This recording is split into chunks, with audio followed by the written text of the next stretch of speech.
Hi everyone. This month's guest speaker is Lou Glennon, 9 times club champion and 7 times foursomes winner, once with Mel Wondersits and 6 times with Sue Headley. She's our special guest speaker this month. So Lou, what got you into golf?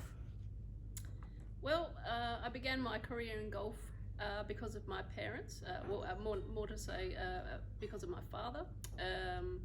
He was a keen golfer. I caddied for him one day, and I guess they say the rest is history. My uncle is also a member here at Grange. It took a long time to get the groundwork. I started here in 1990, I think it was, so I've been a member for 31 years. I started at the junior clinics here with John Burton. Apparently I used to swing myself off my feet. I got that under control, luckily. I guess the rest is history, as I say. I got hooked, and I was lucky enough to have other junior girls here with me at the time. Marnie Weatherall, as you all know, she's still a member here. Melissa Wondersits, who's coming back to be our house manager. And Marcia Cliff. So there was the 4 of us all around the same age, which I think kept us all quite keen and quite interested in the game, which was lucky for us. That's terrific. You mentioned John Burton. Did you have other mentors along the way? Yes, I did. I was lucky enough to be a member of state junior squads and state junior teams, and from there into state senior squads and state senior teams. Through that I was lucky enough to meet Anne-Marie Knight and Fiona Pike. Both of those were quite instrumental in my golf. Anne-Marie spent a lot of time practicing with me, and Fiona was always there as a great player to aspire to be like, because she was not only a good golfer but also such a great ambassador for the game. So what was it about those mentors that kept you focused? So in addition to the practice, was there anything else that you can recall? To watch their success, and I guess the excitement of them both turning professional, and eventually Anne-Marie won German Open, I think she won. So she won a tournament, and to see them develop into, I think Anne-Marie won an Australian Amateur as well. So to see them do that and understand that if I worked hard at that, then I could also get to that level. Yeah, great. Now I mentioned that you've won 9 championships, but I'm sure you've won many other awards along the way. Can you recall them all, or how many and what time? I think probably for me the most special moment was to be named as a senior member of one of the state teams. Fiona was actually our coach that year, and another state player, Lynn McGough, she was our captain. We travelled to Tasmania, and our team actually broke a 70-year drought for South Australia, and we won that event that year, so the Gladys Hay International Series. So fantastic. Oh. What's the best part about competing for you? To challenge yourself. I think all the practice that you do, you have to believe that the practice that you've done is good enough, and challenge yourself out there against other people that are essentially doing the same thing. They're all practicing, they all want to play well, and to go out there and compete with people that are also doing the same thing, it's great to challenge yourself. Yeah. What was the toughest match that you can remember? Matches against friends are always difficult, and as some of you may know, I worked at Kionga for a long time. We played them in the Sanderson Cup final. I think it was the second year that we won the pennant flag after the drought, and I had to play Jodie Deacon, who had actually become a very good friend at Kionga, and we went to yoga classes together, so on and so forth. And at that stage, I inquired, I sort of said how was the team going, and it was sort of touch and go, and I realised, and I said to Sue, who very kindly caddies for me every year, I'm going to have to turn this around for the team to win. Like, we've got to do this together. So luckily enough, I won the match on the 18th. Yeah, fantastic. Close call. What about any funny or truly memorable moments? Clearly the last one was a memorable moment, but anything funny? Look, I've met a lot of great characters along the way.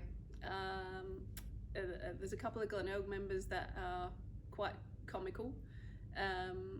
Probably here, the older members will remember Rona Crow. She famously, or was how would you say it, infamously, quite often used to slide down the banister. And just all the special friends that you make, not necessarily just here at your own golf club, but also through South Australia, through Australia, and even overseas as well. How do you view your golf now? Do you still feel incredibly competitive, or you're more relaxed given your background and successful achievements? I wouldn't say that I probably focus as much on my golf as I used to, but I still enjoy competing, and I still enjoy the competitiveness of playing club championships. I haven't played state championships for a few years, but also pennant is a good example of I enjoy the competition of playing pennant. Yeah.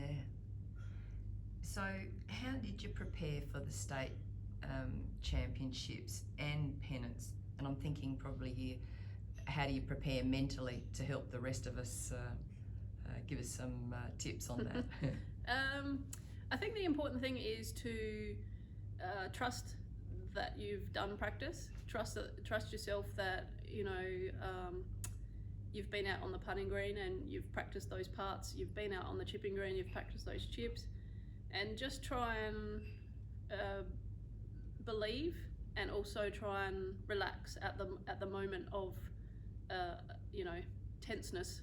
It's difficult to do, and I guess you just sort of take a few deep breaths and think about the practice shots that you've played, the good ones that you've played, the good shots from the round before or the round that you were in can also sort of aid you to be confident and follow through. So quite a mental game, isn't it? It is a mental game.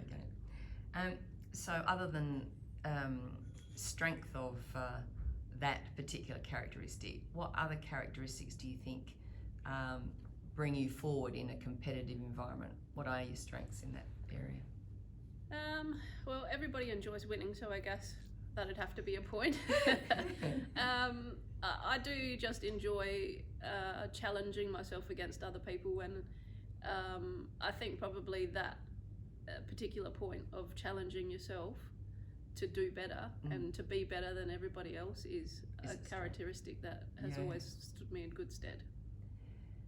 On a practical side, how do you make all that practicing fun? Because not a lot of us like it. Look, when I used to do a lot of practice, I used to, back in the day, I used to listen to my Discman and choosing set goals for your practice. So don't just go on chip balls. Chip 5 balls and, rate your balls as in 1 to 5. Have goals for the end of your practice session. So, okay, today I'm going to do this, this and this. I have to have this done by lunchtime, this done by 3 o'clock, or, sort of depending on how you want to set up your practice schedule.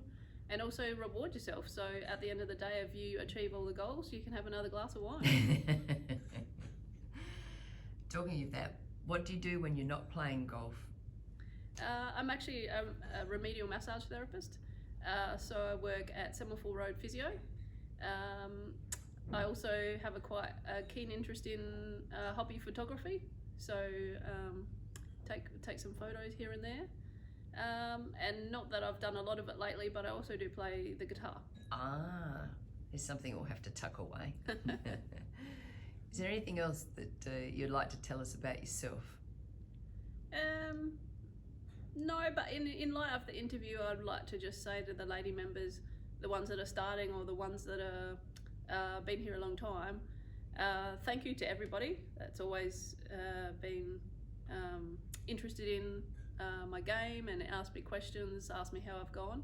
I'd also like to say thank you to everybody that's become friends, because I think that's one of the most important things about golf, is all the people that you meet and all the people that you play with, and really it's probably one of the things about golf that I think has kept me interested in the game for so long, is all the people that I've met and had special friendships with lots of people along the way.